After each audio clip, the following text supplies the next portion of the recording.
This is the show that sharpens the square, and I'm fired up. I've been riding the high all week, soaking in every clip. I've been glued to the Mendoza throwbacks and the coaching carousel, and this cycle feels wild with coordinators turning down jobs and big name moves. It's striking to see coaches guard their futures. Flores securing his DC path, McDonald and Ben Johnson waiting on the right situation as coordinator money climbs and fit matters more than the title. Even the Bills' job isn't a layup when ownership drama spooks candidates and GMs throwing people under the bus made for a bad year in optics. You and I. Conference championship preview time, 2 games, tight lines, and Sharp Calls says Denver took a wave of pro money while Rams Seahawks is a split room.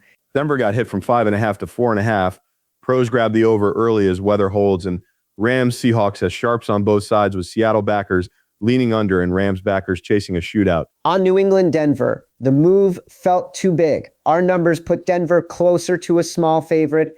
Bo Nix's efficiency wasn't elite, and Jarrett Stidham's metrics land near league average starter, so I'm fine at 4.5 with 4 as the line in the sand. For one game, Stidham can absolutely hang, especially with a locker room rallying and real chemistry with Troy Franklin. And if Dobbins goes, that's gravy. But the real edge is Denver's defense disrupting Drake May in altitude. New England's run D is legit, which makes this a Stidham game. Sean Payton lets backups play fast and covers as a dog. So I even took a small futures flyer, given that defense and May's recent pressure meltdowns and ball security issues. The overtime hangover trend is ugly, though. Denver's extra day helps, and with look-ahead shrinking in the mile-high gas tank advantage, I wanted to grab Denver before it ticks toward 3.5. We'll watch weather before going heavy on the total, but in the contest, I like Stidham over a half interception, and Franklin anytime touchdown is live. Rams Seahawks has me torn.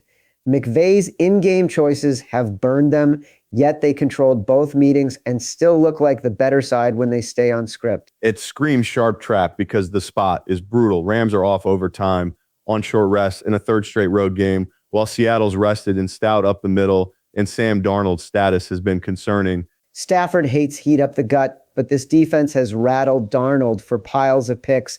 The Rams almost never lose by more than a field goal, and that Week 16 collapse had fluky swings.